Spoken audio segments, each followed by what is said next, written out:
Hi, Dale coming to you on location from what may be our final resting place. We bought this 2.5 acre lot to build our house on. At least that's what we thought. Then the county called. Well, it's been several months, but we finally have everything approved and we can finally start building. We got our stormwater runoff approved, we got our building permit approved, we got our septic approved, we got everything approved, and now it's time to go. The stormwater runoff approval was the hardest to get. I believe our land, it already naturally slopes to the back corner, but the county, they didn't agree, and what they say goes. So we've hired an engineering company. That engineering company, I believe, kind of phoned it in. They were just too busy to really give us the attention we needed. They came out with a solution that, frankly, we couldn't afford. We would have had to sell the land and not build. So we fired them, and I hired another civil engineering company. They did a fantastic job. They came in, they looked at the land, they gave us a solution that the county approved, as well as something that was going to be affordable. Now, my opinion, the end result is we're going to put in a bunch of piping, we're going to grade the land to get the water to run where it naturally would have run anyways. But the county's in control of that. We've got to do what they say. I've got a few notes here to go over so that in case someone else is building on land they bought, maybe this will help out.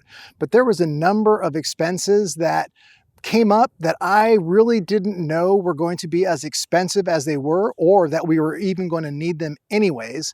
And this is even before building started. So I wanted to go over a couple of those. First, we are one of 3 houses that are on this farmland. So some of these expenses, it's great that I was able to split the price up between the other houses. So that helped. The first was the stormwater engineering. I didn't realize that the cost was going to be as much as it was. Again, I think the land naturally sloped to where it needed to go.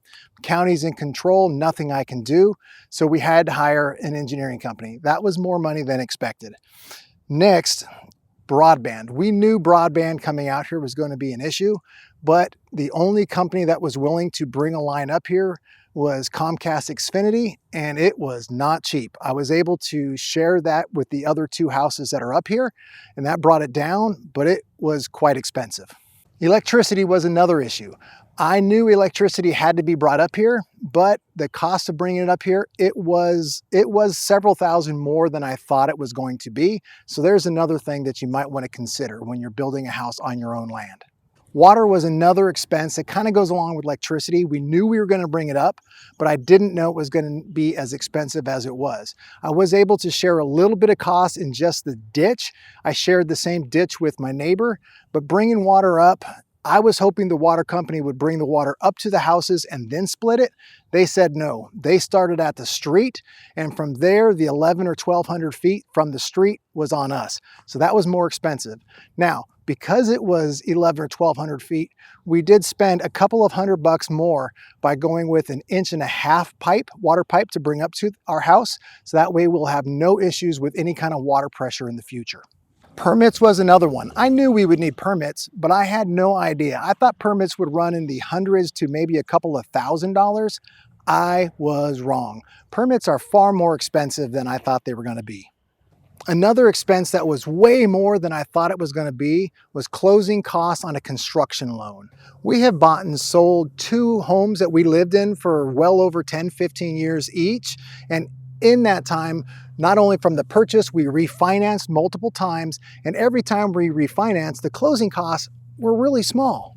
But for construction loans, that is not the case. The closing cost for this was a lot of money that I was not anticipating. So another place where we kind of blew the budget. The last added expense was kind of on us. We originally were going to go with a buried propane tank, but one of our neighbors wanted to do natural gas. So we went in together to look at how much it was going to be to bring up the natural gas line. While the origination cost of that was quite higher than the tank, we went ahead and did it just because we've always been on natural gas. We've never had issues, and just taking the worry away of ever running out of fuel, and I know you can watch the propane tank and fill it when you did.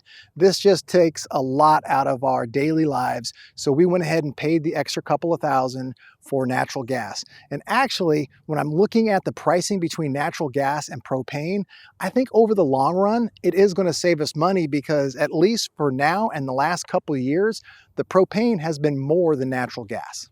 So the disappointing part for us is, even though we haven't had a single piece of equipment touch this land yet, we are already well over budget and we haven't even started. Probably in the tune of about $10,000, maybe even more, of expenses that I frankly just didn't know we were going to need or were going to be that much. So we are going to need to look for other places where we can bring those costs down. The nice thing, lumber prices have come way down from last year. I mean, way, way down from last year. So we should be able to save quite a bit there. Unfortunately, concrete, that really hasn't come down. We're going to be on a slab, so we're going to have to eat that higher cost. So we've been in constant communication this entire time with our awesome builders. Our builders are a husband and wife team. We found them and we are absolutely in love with them. They are super laid back. They'll make the entire process easy. They've made the entire process easy so far. To be able to bring some costs down, they're actually allowing me to do some of the work. Obviously, everything is non-critical pieces. I'm not going to pour the concrete or anything like that, but I might put in maybe a window or two. I might do a little bit of the flooring in some of the rooms. Basic things like that I will probably end up doing. For sure, what I'll be doing is the builder will be doing no built-ins. I will come back in later and do all built-ins. These are all things to try to help bring that price down by taking some off the builder's crew, have me do it. Of course, though, with that, the builder was clear that said, hey, look, if you do any of this work, you need to make sure that it's up to his standards, his and her standards, because they need people coming over to say, wow, who built your house? Not, wow, who built your house? So any of the work I do will be inspected by him, and if it is not up to his standards, I am perfectly okay with them charging me to rip it out and put it in. But I'm very confident in my skills, as well as the projects that I'm going to choose, that they're going to come out awesome. So the first thing to do is to stake the perfect location on the land for where the house is going to go. The builder has already done that, but you can kind of see behind me that over the last several months, the weeds have grown. So you're not going to be able to see the stakes, but trust me, they are out there. And talking about saving some money, let's start grading.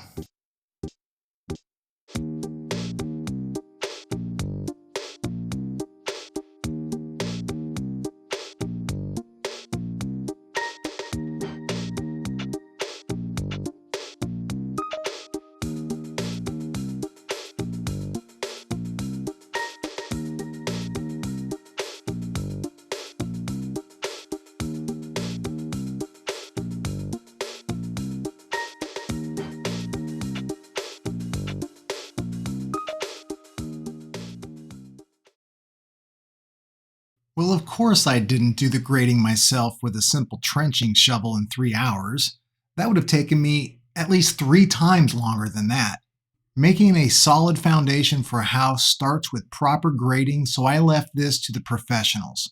My builder brought in their guy, and he got to work. Nice guy, explained everything he was doing and why. The one surprise here is apparently about 2 feet down, I have the mother lode of granite. So that added to his fun just a bit.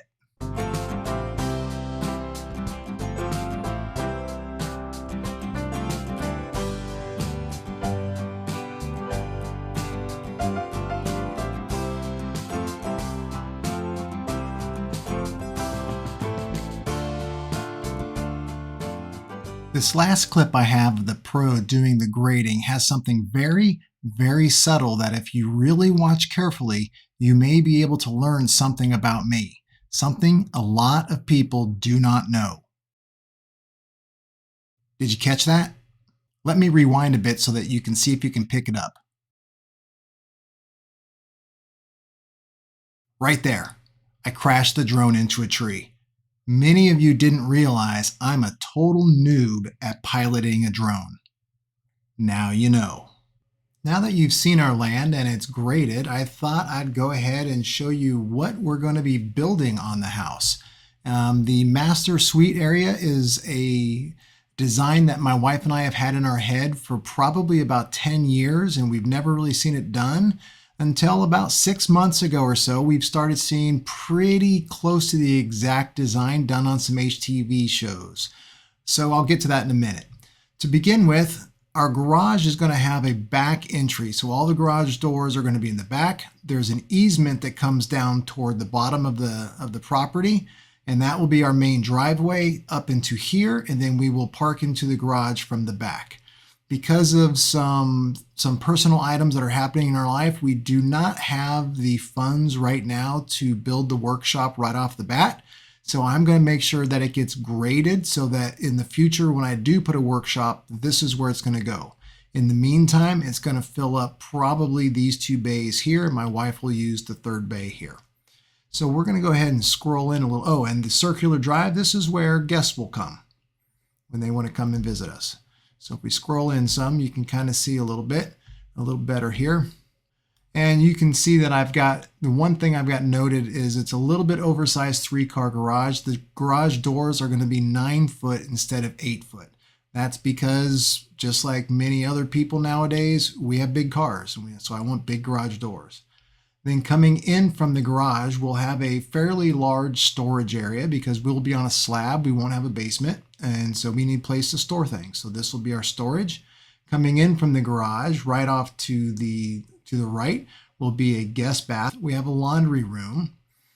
And then coming into the master suite. So this is kind of, my wife and I, like I said, have had this design for a very long time. And I'll get into why we have this. So we have the bedroom here up top. And we have the doors way down here, and we have a fairly long wall or hallway here. Now, my wife is an artist, so this entire wall on this side is going to be used as kind of a gallery for her artwork, as well as this wall down here. So starting down here, we'll come in through the master bedroom door will be here. We'll have the long hall up to the master bedroom, which is just a standard master bedroom. Now, you'll notice that none of the doors have direct access to the master closet or the master bath. This is on purpose. So we will have this area here. We don't know if we'll actually have a door here or if it'll just be an open doorway. We'll still have time to decide that. But when you come down, the first thing you're going to see is a master closet. This master closet is oversized because we're also making this a dressing room. So it's not going to be just clothes storage. We're going to have benches in there, and it will be expected that this is a full dressing room. And then coming down a little further, you come into the master bath. This is going to be an oversized shower, and it's going to have no shower door, just a shower opening, and it will be a 0 entry shower. And the reason we have it this way is for the last 10 years, maybe 15 years, my wife and I have been on very different schedules where each day one of us has to get up a good 1, 2, sometimes 2.5 to 3 hours earlier than the other person. So having the doors go straight from the master bedroom into a closet or into the master bath was an issue because there was noise and it would just wake the next person up. The other thing is we are not fans of going through a closet to get to the bath or going through a bath to get to the closet. We've never liked the designs where you had to go through a room to get to another room.